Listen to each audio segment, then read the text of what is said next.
Muchas Bien, gracias. señores, vamos a aprovechar estos últimos minutos, que quiero, ahora que don Ramón Santos está con nosotros, y que dentro de su comentario quiero iniciar, Ramón, Sí. con esto. Y es, estamos viendo ahora las figuras de cómo cambió la organización del Estado. Tú tienes ahora ministerios de Agricultura, antes tenías secretarías de Agricultura, por ejemplo.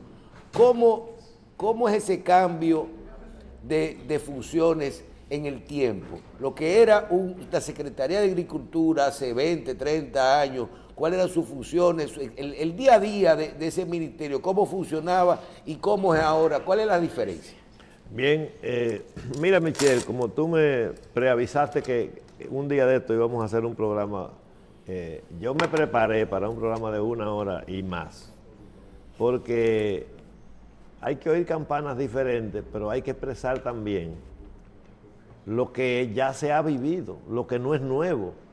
Y a veces nosotros, los humanos, tenemos la tendencia de hacer y adoptar medidas nuevas sin conocer el resultado y sin ir a la base.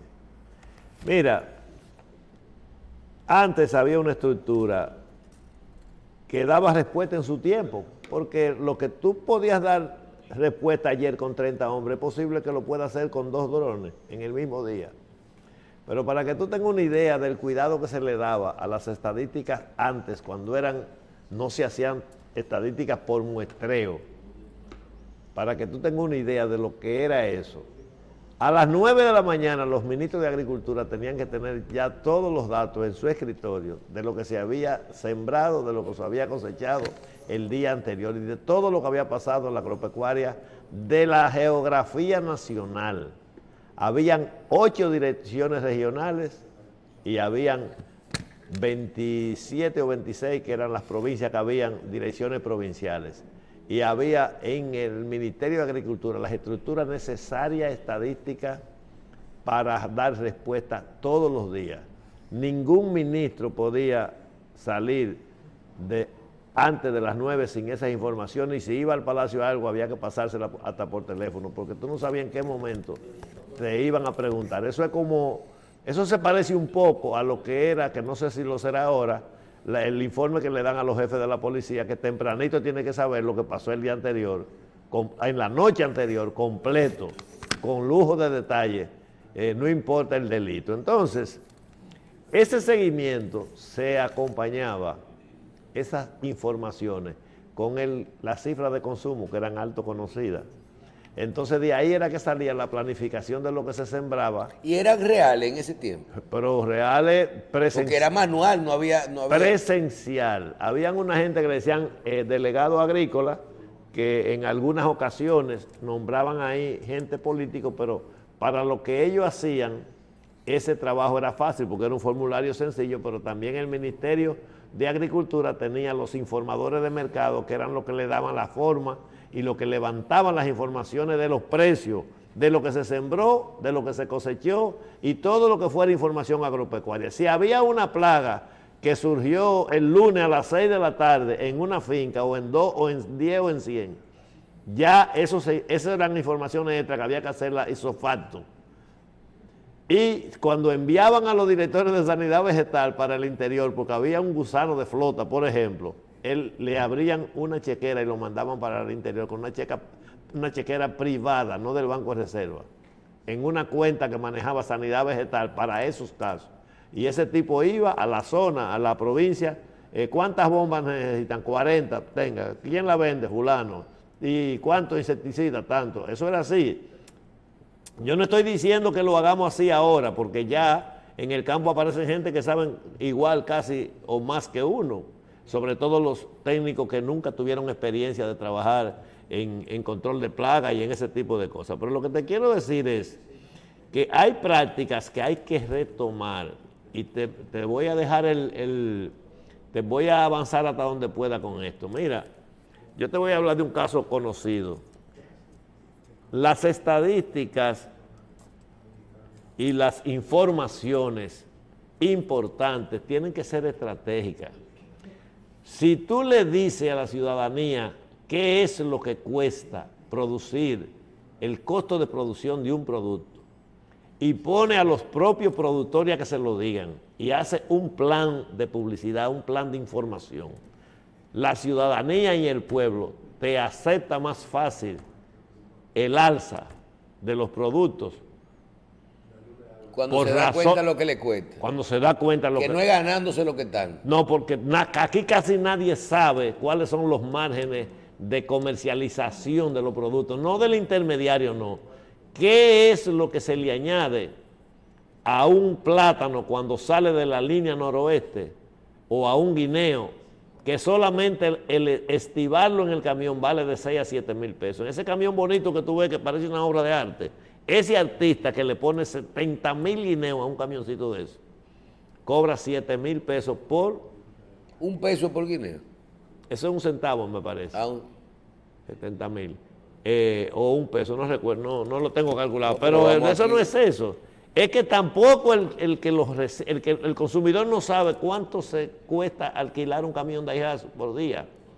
Por los 2 días que tiene que venir aquí. 10 centavos por guineo. 10 centavos, bueno. Cuando tú comienzas a sumarle el combustible, el alquiler del camión, ¿cuánto cobra un camión? Porque tiene que pensar, o el alquiler o el pagaré, o la depreciación completa, quiere decir que da igual. Cuando tú le sumas a eso, por ejemplo, lo que cobra el vendedor del mercado, no del supermercado, no, del mercado, para vendértelo el cosa, ya tú sabes por dónde va. Entonces, yo te lo digo por una experiencia vivida. Nosotros vivimos experiencia y es en algo que no tiene que ver con precio, pero sí tiene que ver con especulación o con fraude en el arroz. Yo no sé si tú recuerdas o habías nacido cuando se hablaba de la reclasificación y el reciclaje del arroz en el gobierno del presidente Salvador Jorge Blanco, en la gestión de José Michelén al frente de INESPRE. ¿Tú te acuerdas de eso? Cuando eso se desarrolló, para mí, yo siempre creí que traicionaron al presidente y a las autoridades, algunos comerciantes inescrupulosos, porque la idea del presidente Jorge Blanco no era hacer un plan nacional, que era el único, era un monopolio del Estado, el arroz, hacer un plan para favorecer 2 o 3 comerciantes, era hacer un plan para favorecer al consumidor. El arroz costaba 35 centavos la libra en el 86. 35 centavos la libra. ¿Cuánto era que costaba? 35 el de los pobres. Pero eran 3 categorías. Estamos hablando de 1986. ¿Y a cómo el dólar en ese momento estaba? Yo me imagino creo que uno... Porque hay que hacer el equivalente. Sí, pero era centavo y también era centavo lo que se ganaba. Yo te estoy... La esencia... No, porque cuando Salvador fue que se puso al 4 por 1, ¿verdad? ¿Qué? 3 por 1. ¿Qué se puso qué? La moneda, tasa de cambio. Sí, pero luego cuando la crisis de Baninter se fue a 60. Sí, pero eso fue en el 2003. Más tarde. Tú estás hablando de un precio para tener una referencia. Hubo una crisis económica también cuando eso, y parecía la del 90.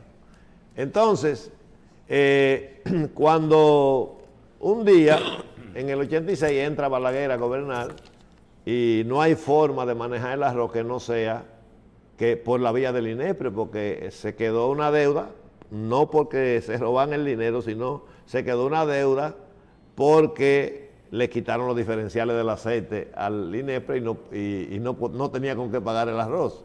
Entonces, una cosecha y media le quedó a deber el INESPRE en ese tiempo. Entonces Balaguer le pasó al Banco Agrícola en la administración del arroz. Y cuando eso, Balaguer llamaba por teléfono casi toda la semana, que por qué el arroz está por encima de 35 centavos, que no está llegando a los barrios marginados. Y no hubo forma que no sea de inventarse algo. Entonces me llama la persona que dirige y me dice, mira, hay que buscar una forma, lo que Balaguer está dando en la mesa y está trayendo los lentes y 20,000. ¿Qué se hizo? Yo llamé a un ingeniero que se llama Lelis Tejeda, que trabajaba con nosotros, y le dije, mira, hay que inventar algo. ¿Con qué que colorean los espaguetis, los italianos y esas cosas? Y me dijo, no, eso nada más tenemos que buscar el colorante. Digo, ¿y tú crees que eso no lo van a cuestionar por cuestiones de salud? Dice, no, que la FDA no da la certificación. Y llamó, y entonces como el arroz lo sedaceaban, lo pasaban por un tamiz, por unas máquinas que yo la llevé al gordo de la semana, la máquina la monté en el estudio para explicarle al país por qué era lo que estaba pasando. Porque el arroz de 35 centavos los sedaceaban, le quitaban 10% o 15% de granos rotos y lo convertían en selecto a 80. Y entonces el margen era del cielo a la tierra. Y entonces lo que decidimos fue colorear el arroz de los pobres y de la clase media. Le pusimos un 2% de granos rojos al arroz y también teñimos los granos rotos para que lo delatara si lo sedaceaban y le pusimos verde menta al superior. Y con eso, pero eso no se hace así, fuimos a donde el profesor Juan Bosch y le explicamos lo que se iba a hacer. Fuimos a donde Peña Gómez y le explicamos lo que se iba a hacer. Fuimos a donde ciertos periodistas de prestigio, don Rafael Herrera, gente así, de líderes de opinión. ¿Y era colorante natural? Colorante natural, aprobado por la FDA, sin problema. Y comenzamos, y nos quedamos callados y comenzamos a teñir hasta que le llevamos la solución cuando teníamos respuesta para los barrios. Y entonces las mujeres iban y los comerciantes le querían pasar el arroz el rojito, ese es de nosotros, de 35. Eso es lo que yo voy a pagar. Habían inspectores de control de precios, no podían violarlo. Eso lo hicimos como medida provisional, pero duró bastante tiempo, hasta que el arroz se pasara al mercado libre, a la libre oferta y la demanda, que era el final, porque ya no se podía pensar en una cosa monopólica, en un comercio monopólico del Estado, porque ya eso ni se usaba, ni lo iban a permitir ya los organismos internacionales, porque ya ahí venía el libre comercio, que gracias a él podemos ahora tener una estabilidad en los precios del arroz, no un gobierno cualquiera poniéndote el precio a tu arroz, ni todas esas complicaciones que se habían antes, y tampoco habían marcas, las marcas comenzaron ahí, o sea que la cosa salió bien. Pero ¿cuál es el mensaje final? Que a la gente hay que hablarle de los costos de producción. Si el público no conoce los costos de producción, hasta que la gente no sepa que producir un huevo cuesta 4 o 5 pesos, no va a dar 6 pesos con gusto por un huevo. Como decía Hipólito, que lo resolvió. Que lo pusiera, pero eso era que venía incómodo de tantas reuniones con tantos productores pidiéndole cosas y discutiendo con ellos, porque siempre es una discusión. Pero si el público consumidor, el productor le dice, porque muchas veces le echan la culpa al productor, acuérdate que no es intermediario el que le venden los huevos, los productores, gran parte de los productores de huevo y de pollo, de carne la venden ellos directamente.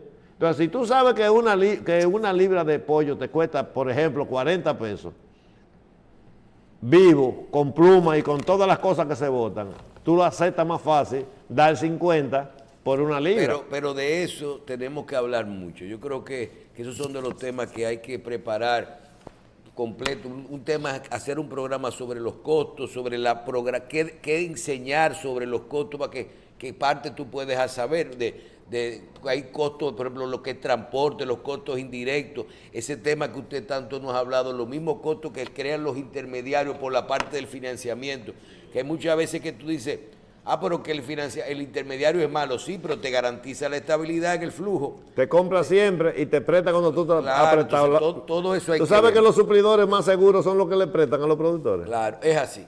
Bien, señores, terminamos, se nos quedan muchos temas, les prometemos para la semana que viene, ahí tenemos unos datos que nos envía Félix Bautista del clúster del Limón, y yo creo que lo vamos a traer la próxima semana y lo vamos a ver, que es, primero, todo lo que es el costo real y la comparación de lo que es el costo de la mano de obra haitiana con relación a la mano de obra dominicana en el sector agropecuario. ¿Qué tiempo tienen libre? ¿Qué tiempo qué hay que darle la comida? ¿Cuánto es que te cuesta realmente? Las cargas adicionales y la comparación de esto con lo que tiene que ver con un empleado dominicano. Yo creo que eso es un dato real. Yo, por ejemplo, pensaba que era mucho más. Un empleado haitiano está hoy por los 600, el promedio es 600 pesos por día, más el tiempo libre, la comida y una serie de cosas que hay que ver cuáles son los costos indirectos. De todas formas, vamos a hablar mucho de esto y de todo lo que tiene que ver con las comparaciones también de políticas públicas en los Estados Unidos con respecto a las diferentes administraciones, lo que era la administración de Obama, de Trump y de Biden, con respecto a la República Dominicana. Yo creo que eso es importante, ahí están las estadísticas de qué nos ha dado en cada momento. Se terminó el tiempo hoy del sábado agropecuario, vamos a ver cómo traemos todos estos temas. Vamos a tener que hacer un día sin invitados. Sí, yo creo. Yo creo que es importante. Bien, vamos a una pausa.